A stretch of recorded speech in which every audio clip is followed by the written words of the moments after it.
Happy Monday morning. It's raining. Thankfully, it's drizzling. I've got an AC unit that is not cooling. The blower fan is running. No compressor, no condenser. So, again, I've got a blower fan running, so I know we've got power coming up, but let's do this way. Let's start verifying that we've got 210, 1 to 2, 210, 1 to 3, 210, 2 to 3. I have correct 3-phase coming up. From R to C, this is, do we have 24 volts running to the thermostat? We do. From G to C, this is our blower fan. We do, and I knew that because the blower fan was running. Y1 to C, this is the cooling circuit, 26. So we are sending 24 volts to the contactor, but the contactor is not pulled in. So the next question is, do you have 24 volts at the contactor on the coil? No, we do not. So power is not getting to the contactor. So power runs, I don't know if this will show, let's not get in, we won't use that.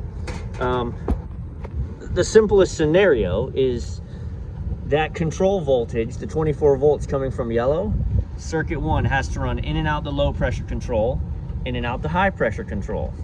So let's test across the low pressure control. That reads 24 volts. This confused me for a long time. That's a problem. You should not read voltage across the switch unless the switch is open. What I mean by that is, let's go to ground. Okay, power starts here. We got 24 volts. It then runs to the low pressure control and back. It is not running back. So we are off on a low pressure control. You want to test this? I'm going to put a clamp on one side of the low pressure control, and we're going to jump the switch out. If it starts, which it did, that tells me confirmed we are off on low pressure.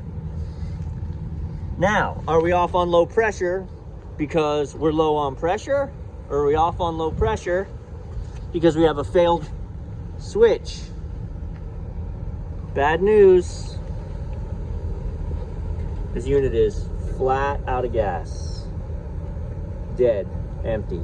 So she's off on low pressure because she's off on low pressure. What's crazy is I didn't see anything jumping out. Now, it's been raining, but I don't see like a blowout on the panel. I don't see any obvious rub outs yet. How did we lose the entire charge? It's like 11 pounds of Freon. So, I mean, it may be in the condenser coil somewhere, but being dead flat sucks. But the good news is we should have a pretty big leak. So I'm gonna pump some couple 100 pounds of nitrogen into it. We'll see what we get. So let me go bring that stuff up. Okay. So I got about 150 PSI in this. I hear bad news. What I hear is a leak in this condenser. Oh man. I'm gonna get the big blue. We're gonna spray it and find it. Maybe we'll get real creative today. Hang on. So just cracking the top of this unleashed the pressure. So something rubbed out. Oh, it's at the very top. Well, that's good. We may be able to patch it. Let me get this off. That's the unit we're working on. This is the sister unit. This and this, that has a hole. This does not have a hole. Come with me. Same unit here. No hole.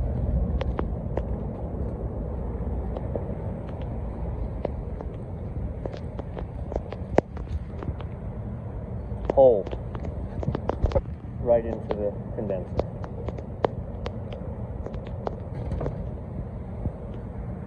We PM'd these in April.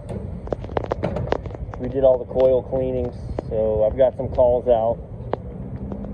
But yeah, it looks like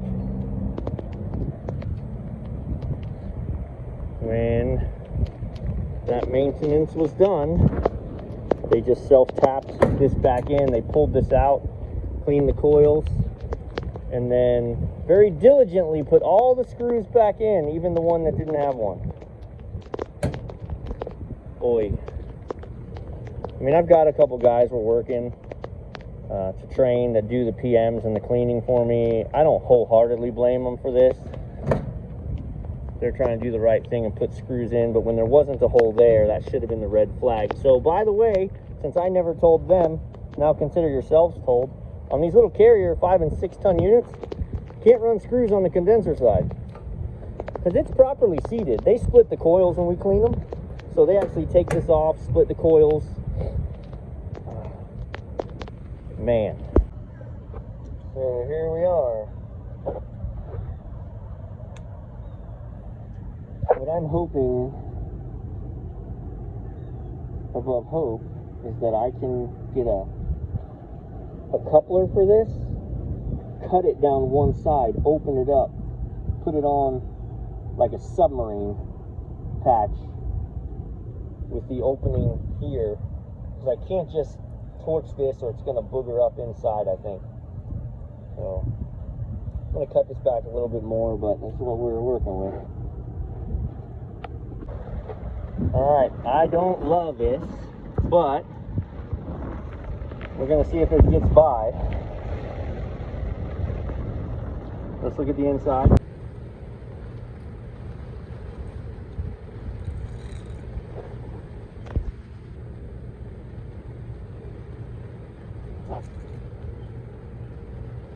Maybe right there. Hard to tell. Let's see.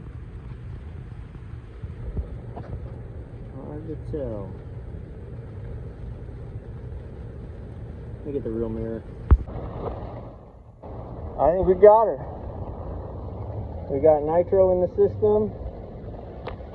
Again, this is 410, so I don't love, we're going to be running high pressures, but this may get us by. We're also going to have to watch that this isn't too high now, and it rubs out on that. So I may put a piece of insulation tape underneath there just to... Alright, we've got to run to the parts house and grab a new dryer, because I don't have the dryer for this unit. So we're going to grab a dryer, refill a couple bottles, and we'll catch you in a few. I think we got her. We got nitro in the system. Again, this is 410, so I don't love, we're going to be running high pressures, but this may get us by. We're also going to have to watch that this isn't too high now, and it rubs out on that. So I may put a piece of insulation tape underneath there just to...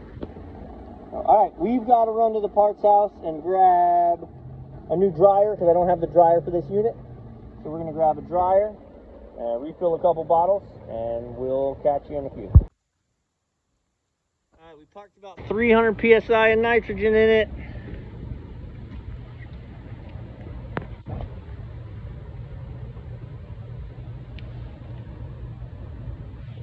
She's holding. We're going to clean this mess up, close it up. We're going to run a vacuum forever on this thing because it's so humid outside. We've sucked moisture into the system. Make sure that's just a, yeah. We'll get this Humpty Dumpty back together, and this rig may be a winner. Alright, so here's the rig. We've got the power creator here. So what I did for this unit with it powered off, the clips weren't small enough to go on the actual leads, which is what I would do, because then I could just power it on. You don't even need to power it on. You could catch the load side either way, but you power it on and catch it there. I couldn't, so I unhooked the blower fan, tapped onto the top of the contactor, so that when we powered it on and it calls for the fan, it gives me my 208 to my pump, and that pump will run 208. So that's great. And then I pulled the low pressure control off. Not that the unit's going to try to run, it is not, but regardless, I don't want it calling and trying to go as we gas it up or any of that yet. So she's been running for about an hour, because obviously it's wet. This unit was dead flat. There was moisture in the system. I run a Navac 7 CFM. It's a dual voltage, which is great because I can just be 208 and we can rock the house. We've been going for about an hour. We've got her into double-digit microns, and she is holding beautiful. So we're gonna weigh in our charge. Right, 11 pounds 5 ounces. Ouch. Yep, 11 pounds 5 ounces, 410A. So let's get this thing done. It has been raining on us like crazy.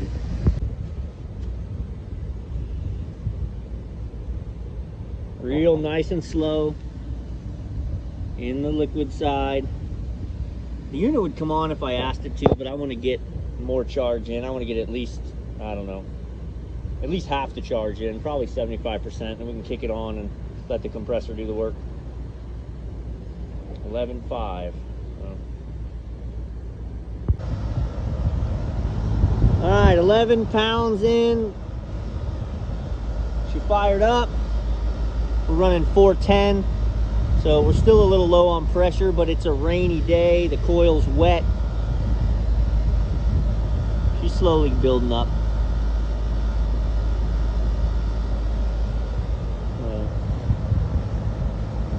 We're gonna let the room satisfy. We'll go downstairs and temp the air coming out. This is gonna be a wrap.